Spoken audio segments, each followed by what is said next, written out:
नमस्कार दोस्तों, हम पढ़ रहे थे क्लास 10 फुटप्रिंट विदाउट फीट का लेसन 5 और जिसका टाइटल ही है फुटप्रिंट्स विदाउट फीट और बुक का नाम भी फुटप्रिंट्स विदाउट फूट ही है, जिसको H.G. वेल्स के द्वारा लिखा गया है। और पार्ट फर्स्ट जो हम पहले पढ़ चुके हैं और आज के इस वीडियो में हम इसका पार्ट सेकंड जो है वो पढ़ने वाले हैं। तो पार्ट फर्स्ट के अंदर हमने देखा था कि किस प्रकार से ग्रिफिन नाम का जो वैज्ञानिक है वो एक विशेष प्रकार की दवाई जो है वो खा लेता है और जिससे उसका शरीर जो पारदर्शी हो जाता है। यदि उसके शरीर पे कपड़े नहीं होते हैं तो उसके शरीर को देख पाना संभव नहीं होता है।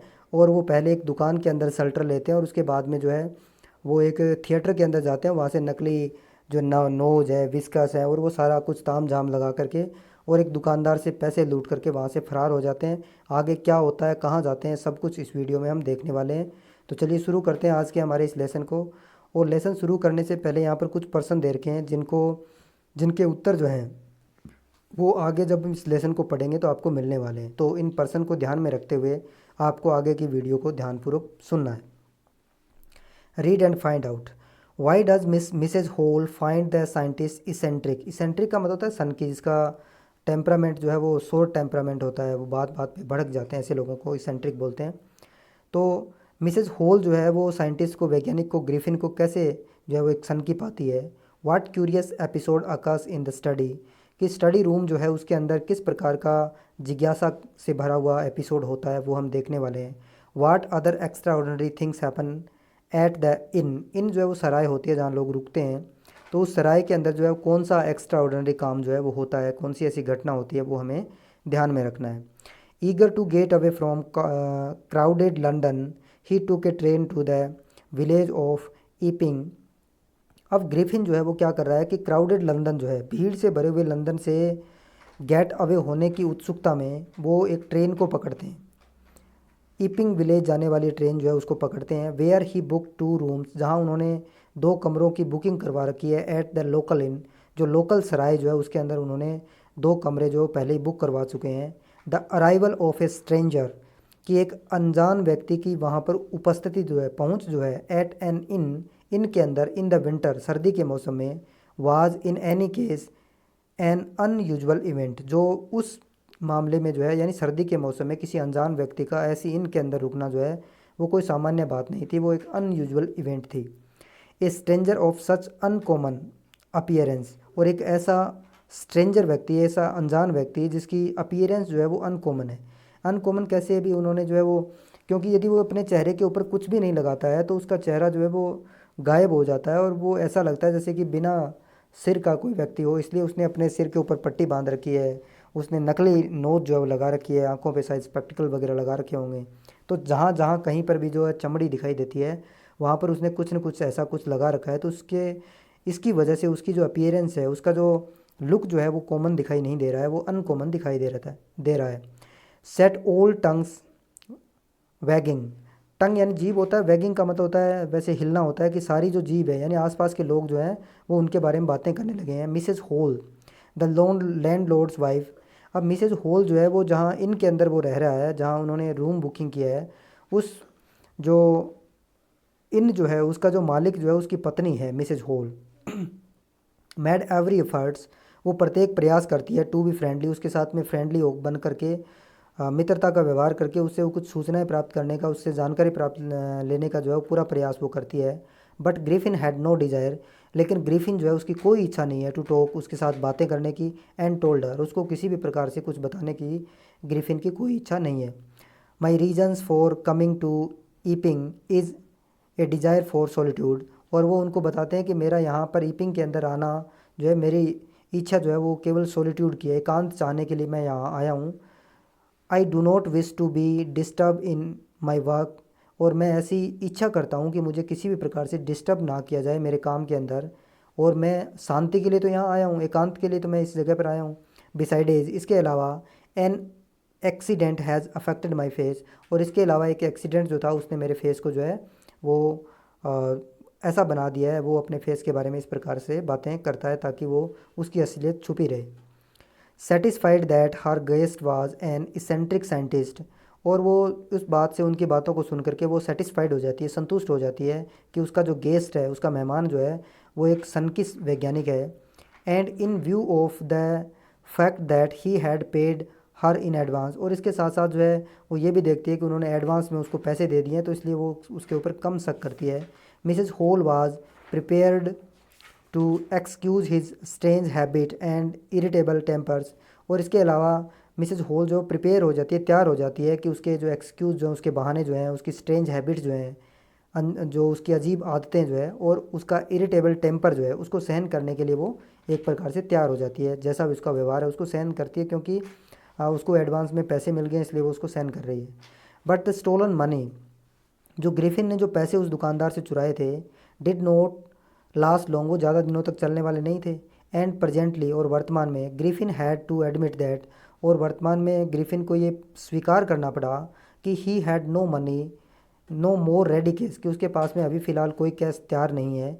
ही प्रिटेंडेड, उसने बहाना बनाया, हाउ एयर यद्यपि, that he was expecting a cheque to arrive at any moment, कि उसके पास में वर्तमान में तो कोई पैसे नहीं है, लेकिन अभी भी किसी भी क्षण जो है उसके पास में एक चेक जो है वो उसको प्राप्त हो सकता है, ऐसी वो आशा कर रहा है, एक्सपेक्ट कर रहा है।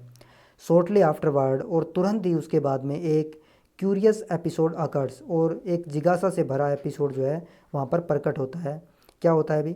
वेरी अर्ली, बहुत ही जल्दी, इन द मॉर्निंग, सुबह सुबह, clergy man and his wife व अवेकन्ड बाई नॉइज, कि जो क्लर्जी मैन, जो पादरी जो था, या उस और उसकी पत्नी दोनों जो है वो जाग जाते हैं, बाई नॉइज, एक शोर से, इन द स्टडी, कि स्टडी रूम जो है वहाँ पर कोई शोर हो रहा था, उस शोर की वजह से पति और पत्नी दोनों जो है वो जाग जाते हैं। क्रीपिंग डाउन स्टेयर्स, वो रेंगते हुए सीढ़ियों से नीचे आते हैं। They heard the chinking of chink of money being taken from the clergy man's desk, और वो जो है वो क्लर्जी मैन की डेस्क जो है वहाँ से पैसे चुराने की जो आवाज़ है उसको सुनते हैं वो, विदाउट मेकिंग एनी नॉइज, और बिना किसी आवाज़ किए हुए। And with a poker grasped firmly, और इसके साथ साथ जो है वो पोकर यानी छड़ी होती है, लोहे की छड़ी, उसको फर्मली यानी तेज़ी से ग्रास्प किए हुए, पकड़े हुए, इन हिज हैंड, अपने हाथ में। The clergyman flung open the door, और वो झटके के साथ जो है वो दरवाज़ा खोलते हैं और कहते हैं सरेंडर, कि तुम जो है सरेंडर कर दो। उसने सोचा कि कोई चोर वोर अंदर होगा, तो वो उसको सरेंडर करने के लिए बोल रहे हैं। देन तभी, टू हिज अम्यूज़मेंट, उनको आश्चर्य का कोई ठिकाना नहीं रहता है, ही रियलाइज्ड, उसने महसूस किया, that the room appear to be empty, जो कमरा जो है वो पूरा का पूरा ऐसा अपीयर होता है जैसे पूरा का पूरा कमरा खाली हो। He and his wife looked under the desk, वह और उसकी पत्नी जो है वो डेस्क के नीचे देखते हैं। एंड बिहाइंड द कर्टेन्स, और जो पर्दे होते हैं उनके पीछे जो है वो देखते हैं। इवन अप द चिमनी, और यहाँ तक कि चिमनी जो है उसके ऊपर भी वो देखते हैं। चिमनी आपको पता ही है, जो धुआं निकलने के लिए जो रसोई वगैरह बनाई जाती है उसको बोलते हैं। There wasn't a sign of anybody, और वहाँ पर किसी भी प्रकार का कोई साइन जो है वो नहीं था। येट, फिर भी, the desk had been open, लेकिन उसके बावजूद जो है वो डेस्क जो थी वो ओपन थी। And the house keeping money was missing, और जो घर चलाने के लिए जो घर खर्ची उस ड्रोवर के अंदर रखी गई थी वो मिसिंग थी। एक्स्ट्रा ऑर्डनरी अफेयर, कि ये तो बहुत ही असाधारण मामला था कि कमरे के अंदर कोई नहीं है, डेस्क खुली हुई है, पैसे गायब हो गए हैं, तो ये वास्तव में अद्भुत कर देने वाला मामला था। The clergy man kept saying, और क्लर्जी मैन जो था ये कहता रहा for the rest of day, कि पूरा बाकी बचा हुआ दिन जो था उसमें वो पूरे दिन यही रट लगाए हुआ था कि ये तो एक्स्ट्रा ऑर्डिनरी अफेयर था, वास्तव में अद्भुत मामला था कि कोई पैसे चुरा ले गया और पता भी नहीं चला कि कौन था, या जब कमरे को खोला गया तो वहाँ पर उनको कोई नहीं मिलता है, तो ये घटना जो है वो होती है। But it was not an extraordinary at behaviour of Mrs Hall's furniture, लेकिन ये मिसेज होल जो है उसके लिए उसके फर्नीचर के लिए कोई एक्स्ट्रा ऑर्डिनरी काम नहीं था। A little letter that morning, कि उसी मॉर्निंग में, थोड़ी सी बाद में, जो मिसेज होल जो है उसके फर्नीचर के लिए ये एक्स्ट्रा ऑर्डिनरी मामला नहीं था। वहाँ पर क्या होता है, the land Lord and his wife were up very early, जो लैंडलॉर्ड और उसकी पत्नी जो है वो जल्द ही उठ गए थे। एंड वर सरप्राइज, और उनको देख करके आश्चर्य हुआ, टू सी, देख करके, the scientist door wide open, कि साइंटिस्ट जो है उसके कमरे का डोर जो है वो काफ़ी वाइड, विस्तृत रूप से खुला हुआ है। यूजुअली, सामान्य रूप से, it was shut and locked, सामान्य रूप से ये जो है वो शट रहता है, बंद रहता है, और ये उसके लॉक लगा हुआ रहता है। And he was furious if any one इंटर्स, और वो फ्यूरियस हो जाता है, एकदम गुस्सा हो जाता है जब भी कोई उसके कमरे में इंटर करता है। The opportunity seem too good to be missed, अब देखो टू टू जो है वो नेगेटिव मीनिंग देते हैं कि जो अपॉर्चुनिटी है, अवसर जो है वो ऐसा लग रहा था जिसको मिस ना किया जा सकता हो, यानी इसमें नोट नहीं है फिर भी इसका मीनिंग जो है वो नेगेटिव होगा। दे पीप्ड राउंड द डोर, पीप यानी झांकना होता है, उन्होंने दरवाजे के भीतर जो है झांक करके देखा। Saw nobody and decided to investigate, कि वहाँ पर जो है कोई व्यक्ति उनको नहीं दिखाई देता है, इसलिए वो निश्चय करते हैं कि वो उस कमरे के अंदर छानबीन करेंगे, इन्वेस्टिगेट करेंगे। The bed clothes were cold, और जो बेड के जो कपड़े जो थे, जिसमें जो बेड के ऊपर जो बेडशीट डाली जाती है वो, या ओढ़ने वाले जो कपड़े जो थे वो सारे ठंडे हो गए थे। ठंडे होने का मतलब वहाँ पर ऐसा प्रतीत हो रहा था कि कोई व्यक्ति वहाँ पर नहीं है। सोइंग ये बात बता रहा था, संकेत कर रहा था that the scientist must have been up for some time, कि साइंटिस्ट जो है वो कुछ समय पहले ही जो है उठ चुका था। एंड स्ट्रेंजर स्टिल, लेकिन आश्चर्य अभी भी बना हुआ था। कैसा आश्चर्य है?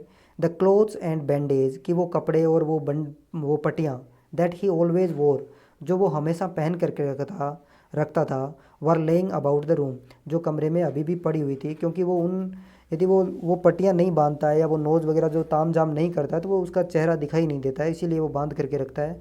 वो सारी की सारी चीज़ें वहाँ पर पड़ी हुई है।